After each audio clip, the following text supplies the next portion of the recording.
I just got one question for y'all. All of this redistricting stuff that's been happening, the question that we honestly just need to ask is, are Black people still voting? I'm arguing yes. Like the right to vote has not been stripped from you. So if Black people are still voting, what are we talking about? Like, what are we actually talking about? Because Democrats up in Tennessee are acting like these Tennessee Republicans have snatched ballots out of Black folks' hands, padlocked the polling places, and put Jim Crow at the front door with a clipboard and told these Memphis voters, I'm sorry, y'all, democracy is closed today. Y'all, that is not what happened. Don't let these people emotionally manipulate you like this. Let's not do this. Let me break it down and explain to you what happened down in Tennessee. Tennessee redrew. They redrew their congressional map. And yes, the Democrats lost their guaranteed political playpen down in Memphis. You see, they've had such a political stronghold for so long, and they've been emotionally using the fight and the struggle of civil rights and the Edmund Pettus Bridge and all the bloodshed that happened. They've been using that in order to maintain political power in this one particular district. But y'all, they didn't lose democracy. They just lost control. They didn't lose any voting rights. Everybody can still vote. Your voting rights are still intact. But what happened was the melanated minded Marxist Negroes, they lost their racial safety net. Oh yeah. They lost it and they are crashing out. And we're going to watch some of the crash out today because y'all, they didn't lose Black representation. They lost their melanated Marxist monopoly. And now they are screaming voter suppression. See, that's one of the buzzwords and the key phrases to perk you up, to make you think that something bad is happening. Y'all, Black voters have actually more options now than they had before. And let me tell you something. These Democrats, they hate options when they're used to ownership.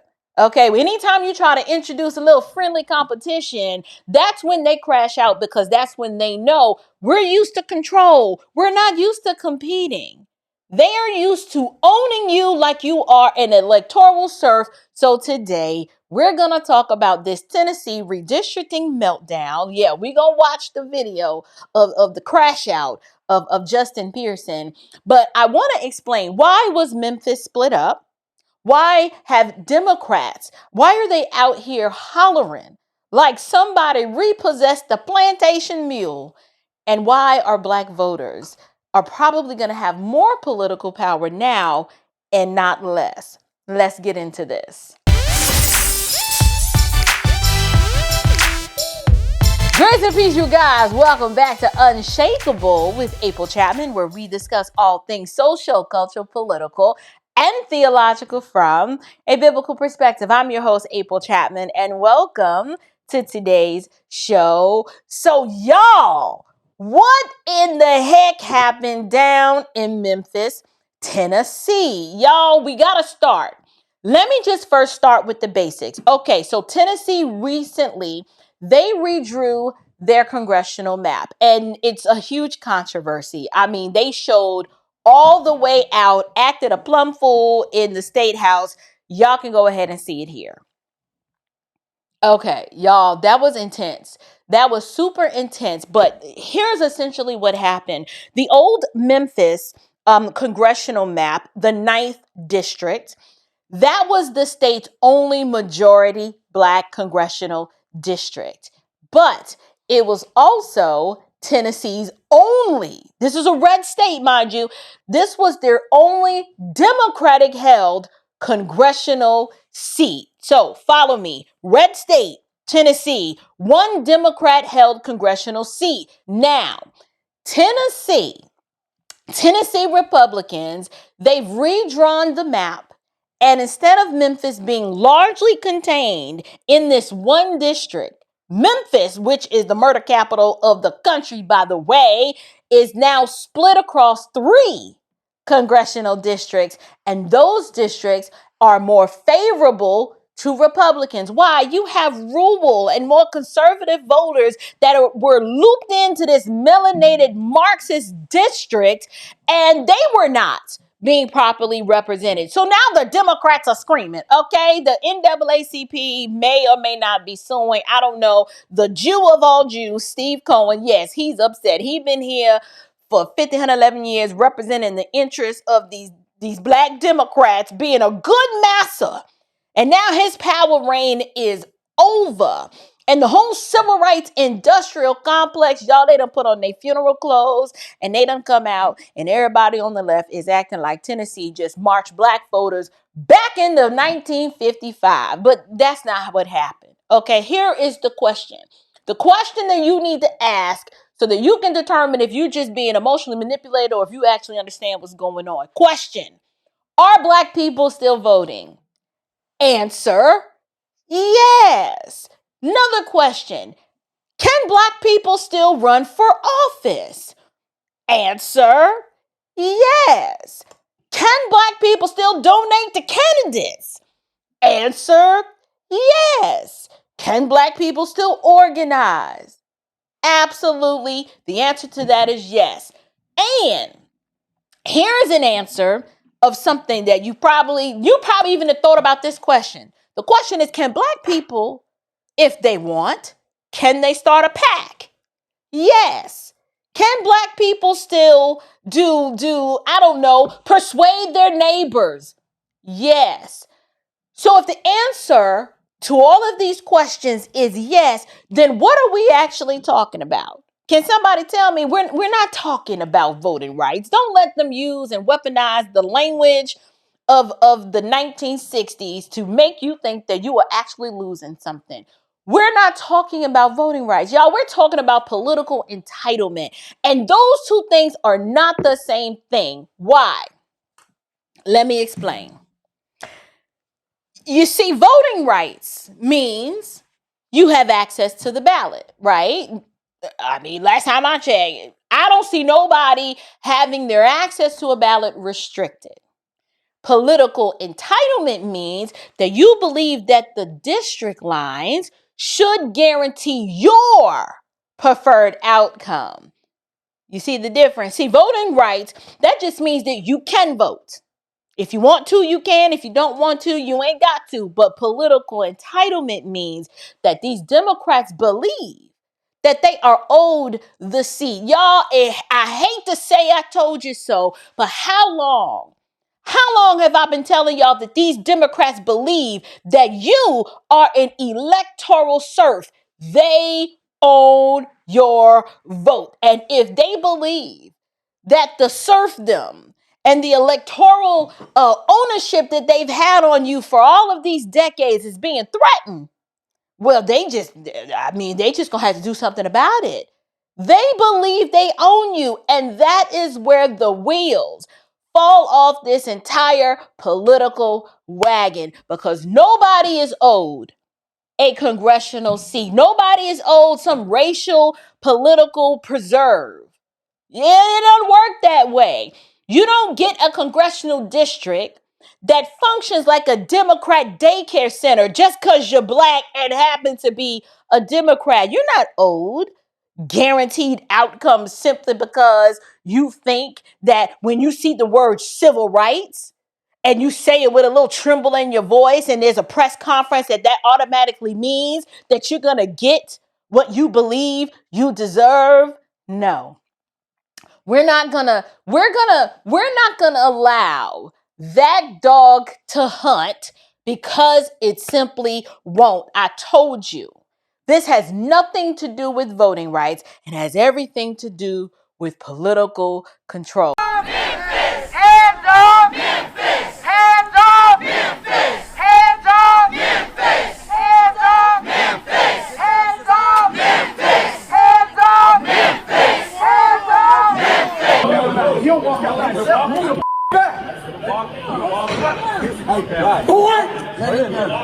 Yeah, let Pearson go. Let Pearson. What is wrong with you? Okay. What is wrong with you? Ted. You stupid mother. These maps are racist tools of white supremacy at the behest of the most powerful white supremacist in the United States of America, Donald J. Trump. Memphis is the most beautiful place on the planet. It's the place that raised me, my brothers, my parents, my grandmothers, and where my ancestors' bones rest. And what you are doing today is eviscerating the only Black majority congressional district in our state because we are majority Black. We are here because this Republican Party has to seek to steal elections and seats because the president and the party have refused to address the pain, the suffering, and the struggling of everyday Tennesseans. This is about attacking, targeting, and cracking District 9 into pieces for more political and racial dominance and white supremacy in the state of Tennessee. Now, let's talk about what we witnessed here from Justin Pearson. Now, what we witnessed from Justin Pearson was a whole meltdown, an entire meltdown that has more to do with him now realizing and getting his Negro wake-up call that all of the political aspirations that he had, thinking he was going to run for Cohen's seat, and he probably could have beat Cohen and won. Well, it's not happening now. You see, Justin Pearson, who's like the Tamu version of Martin Luther King, y'all, that Negro went too far. See, all of the Marxist antics and the we shall overcome and the Black power energy that he was given, he realized back in 2016 that the upright, conservative, politically astute politician type wasn't going to get him the attention that he thought he deserved, so he had to switch it up. He grew out an afro, put a little bass in his voice, started donning a dashiki, and next thing you know, he's rising to political stardom. Now, some people say he got radicalized. I don't believe that's what happened. You don't go from being more politically conservative to being radicalized and turned into a Marxist. That usually never happens, which tells me this dude is just cosplaying for political power. He started acting this way and grandstanding and showing out, trying to look like soul brother number one, and he took it too far. And now that the congressional district is being split from this one district into three, he knows there is no chance on God's green earth, this side of heaven, that he has the propensity or the possibility to win if he ran for Congress. Not one of these districts, these three districts, he's not going to get enough people who have that melanated-minded Marxist worldview to vote for him, and his hopes and dreams and aspirations of being in Congress are just dead. They are dead on arrival. And so what you see witnessed here, his aggression toward the police because his brother was ejected out of the house, the room in the house. This is his righteous anger. He is upset. And then he started feeling himself a little bit because did y'all hear what he called the police officer? He called him a boy. Y'all, honey, let me tell you something. If the shoe was on the other foot, and this was a white man speaking to a Black person this way, y'all, the whole state house would be in flames by now. Don't tell me there's no such thing as privilege, particularly Black privilege, because this man had a whole lot of latitude and privilege to say what he said and to resist and not conduct himself in the manner that a member of the House of Representatives should conduct themselves. And I hear that people are calling for his arrest, but this is why people are tired of this. They are tired of members of the House of Representatives and Congress grandstanding and acting like this and putting on all of these political performances and being ineffective at what they do. People, the fatigue is real. They're like, listen, we didn't elect you and send you to represent us for you to act like this. We're looking for some results. And speaking of results, this is the same gentleman that said that Memphis was the most beautiful place in the world to live. And I'm like, clearly, this is a psyop. This man does not believe this. He is using this kind of language, but people in Memphis are like, bro, you can't be talking about the same city with the amount of crime and poverty that we're dealing with here. Why are you trying to paint Memphis as some tree-lined community that's safe and has the best combination of live, work, and play? That's not the place where we live. This dude who's represented, he's been in the House of Representatives, has done nothing but create more dependence, fund and support open borders and illegal immigration, and push Marxist thought and policies which fuel government dependence and make people more wards of the state. So I'm not convinced that these people are fighting. They're not fighting for you and your rights and your political representation. What they're doing is you're watching them off a ledge, hanging on, fighting for their power. And because they've lost their power, they don't really know what to do. And they're just cloaking the crash out in language that makes it seem like this is about you, but it's really not about you. It is about them. The chronic victim can never be trusted, says Carl Jung. Because I want you to know that I am more offended as an African-American woman than you will ever be. The chronic victim can never be trusted. The reason we could never be who we wanted and dreamed to be in is you kept your knee on our neck. We could run corporations and not hustle in the street, but you had your knee on our neck. We had creative skills. We could do whatever anybody else could do, but we couldn't get your knee off our neck. The chronic victim can never be trusted. It's a cruel jest to say to a bootless man that he ought to lift himself by his own bootstraps. Stay on your knees. Stay on the plantation, boy. I've decided to be a free man. Slave is a choice.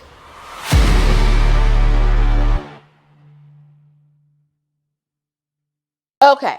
So the next thing I want to talk about is how the left, they don't want you to see this, right?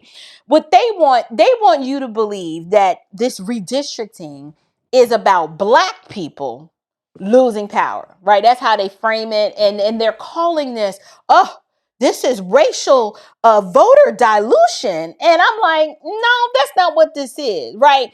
So they say that breaking up the Memphis district, this one district into three, is weakening Black representation.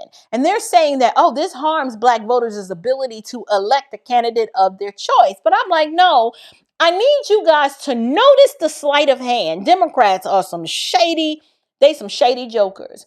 When they say candidate of choice, they almost always mean Democrat. So when they say Black representation, they're actually talking about left-wing representation. When they talk about Black power, they're talking about Democrat power, and it's Marxist power in its origin. That's the trick. They take Black people, wrap them up in civil rights language, and then stuff them inside of a Democrat voting district and call it justice and make you think that the person here representing this district represents you and represents Black interests when it's just Democrat interests. What you guys have to understand that this is not justice. This is a political containment. They want to racially package up the same old Democrat plantation logic and just write it out in better fonts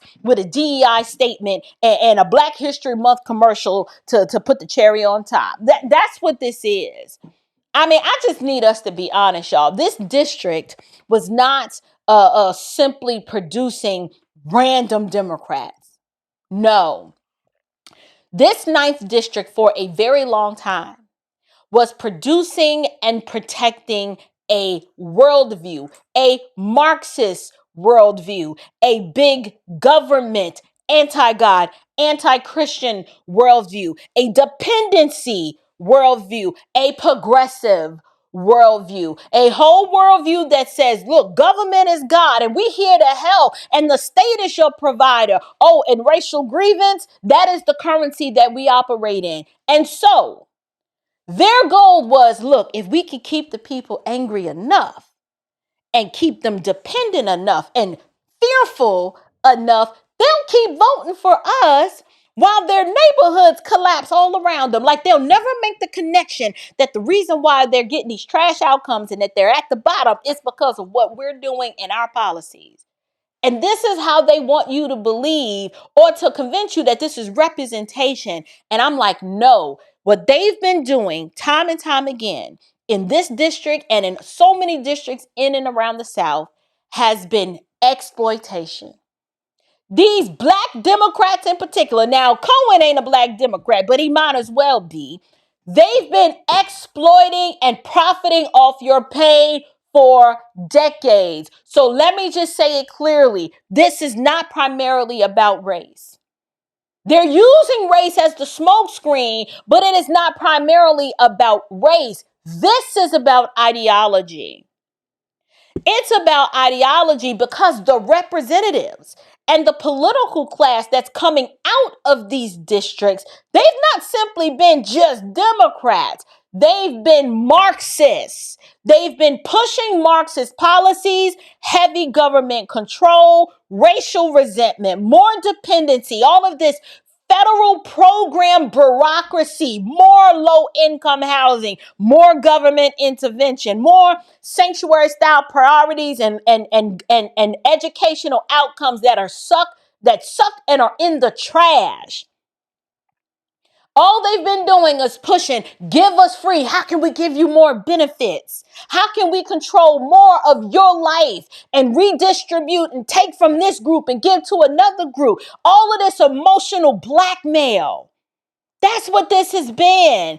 And the thing about it is, they've been controlling these districts for so long that it's basically tied the hands of the state, because if they don't get their big government wish list, they've been holding the rest of the state hostage. They act like the whole state needs to bow down to the interests of one ideological stronghold. And the people in Tennessee have said, no, we are tired of this. The state, this red state, has interests too.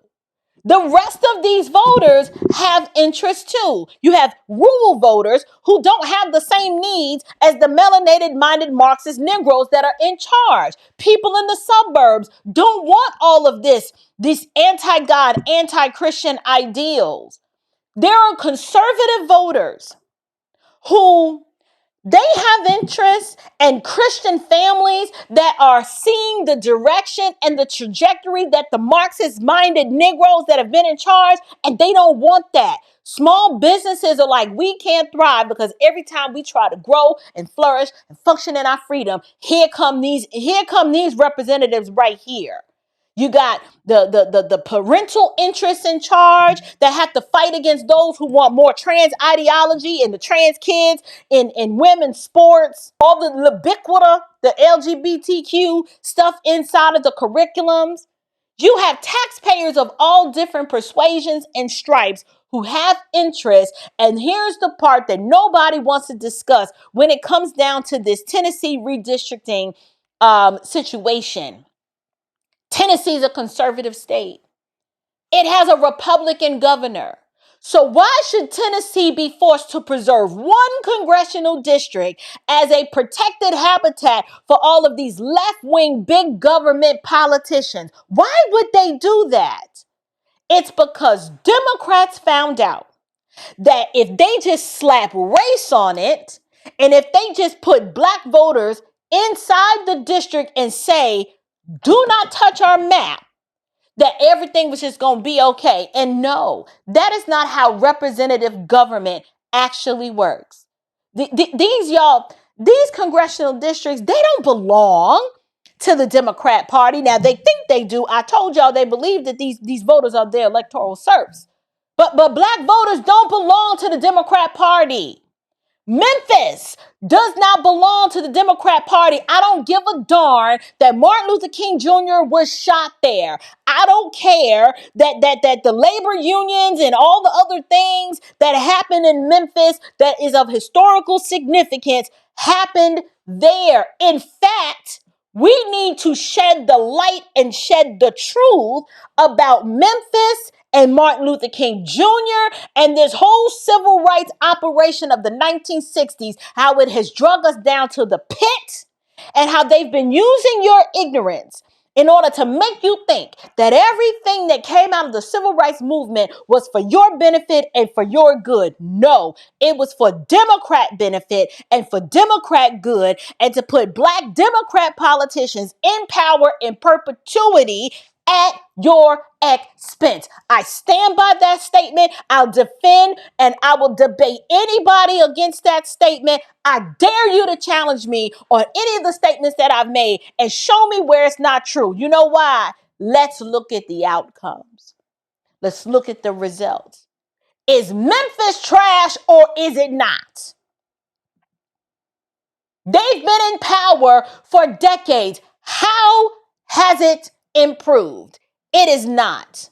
The whole state of Tennessee is red, and Memphis is a pile heap of trash. Why? Because Democrats have been in charge and they've kept it that way on purpose. And Tennessee does not need to organize its congressional map around making sure that one ideological faction keeps a stronghold and a guaranteed seat. It doesn't need to do that no more. And I'm trying to figure out what took y'all so long to finally change it.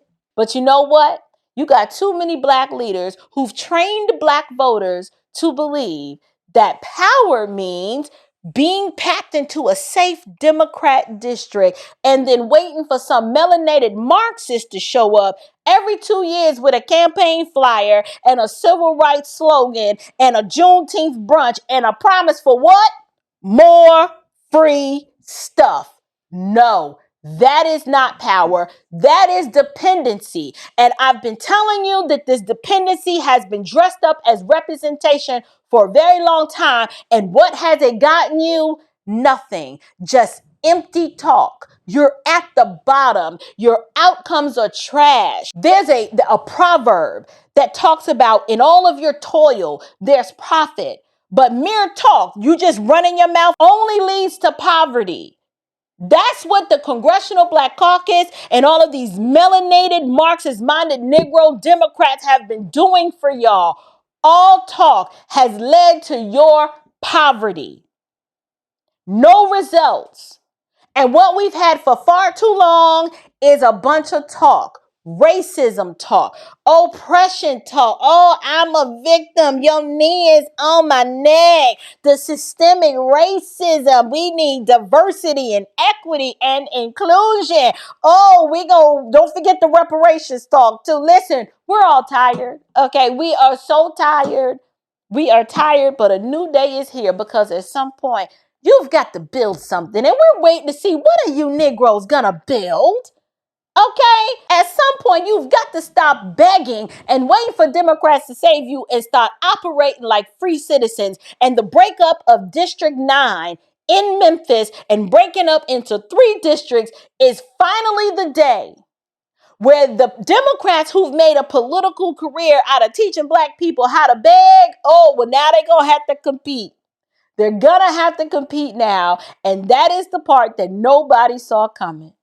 Y'all, I'm telling you, this is a blessing in disguise. You think that this is about diluting black power? No, I'm going to tell you what this is. Black voters may now have more power and not less. Why? Black voters in Memphis, they have an opportunity because now instead of being packed into one district where the Democrats take them for granted, they may now become swing voters across 3 separate districts. And that changes the whole game. Now the Republican Party, these Republican candidates, They're going to have to compete for them. And the Democrat candidates, they're probably going to have to work a little harder to keep them. Both parties are going to have to ask, what do black families need? What do black businesses need? What do the working class neighborhoods in this district need? What about the parents? What about the churches? What do students need? Homeowners, people who are trying to escape poverty. What does everyone need? And that, y'all, that is the part that the Democrats hate. They don't want black voters to be counted. They want black voters to be contained, keep them controlled. They're not interested in trying to persuade you to vote for them. They need black voters to stay perpetual victims and to be programmed to get the output that they want. They don't want black voters to negotiate. They need you to obey. They need you to obey and they need your obedience. And now that they're not going to have that, that is why they're panicking. For the first time in a very long time, black voters in Memphis are going to have some options and Democrats are acting like a man. Y'all listen, you know how you got that guy who he was married. Like when he married the chick, she was overweight, right? She was insecure, didn't really feel too good about herself, convinced herself that, nobody wanted her. So she was kind of grateful to be with him. And then one day something happens in her psyche and she starts to lose the weight. And while she's losing that weight, she starts getting her hair done. You know what I'm saying? Getting her little nails done, puts on a dress that's a little form fitting. She get her confidence back. And then suddenly men start checking her out. They start opening doors for her and saying, good morning, ma'am. Like she's never experienced that before. And what happens? Now her husband starts panicking because, he took her for granted all of this time. And it's not because she lost value, but it's because now that the weight is off and she got a little sexy back, she has gained options. That is precisely what is happening here in Memphis. The Democrats are not mourning because black voters are being suppressed. They are panicking that black voters have options. And they're not mad because blacks ain't got no voice. They are mad because these black voices now are gonna have choices. And nothing terrifies a political master more than a slave who realizes that the gate was never locked. Those chains really weren't on their ankles and that they could have left at any given time if they only knew that they were free. So I'm curious to know, you guys, what do you think about Memphis being broken up from this one congressional district into 3? What are your thoughts on my theory that now blacks have the opportunity to be the swing votes in these congressional districts because now they can actually get candidates who compete for them and not assume that they're going to get the vote just because? And then what are your thoughts on the crash out in the Tennessee State House by Justin Pearson, who it is so difficult to be convinced and to take this man serious. But nonetheless, I just explained to you why he's really angry and why he's really upset. He'll never win an election ever again. It's just not going to happen. There are not enough people in either one of these 3 districts that are probably going to vote for that again. He did team too much. He took it too far. And I'm just interested in knowing, what do you guys think about all this? So whatever your thoughts are, leave me your comments down in the box below. And until next time, you guys, stand firm, stay bold, and above all else, stay unshakable. Grace and peace.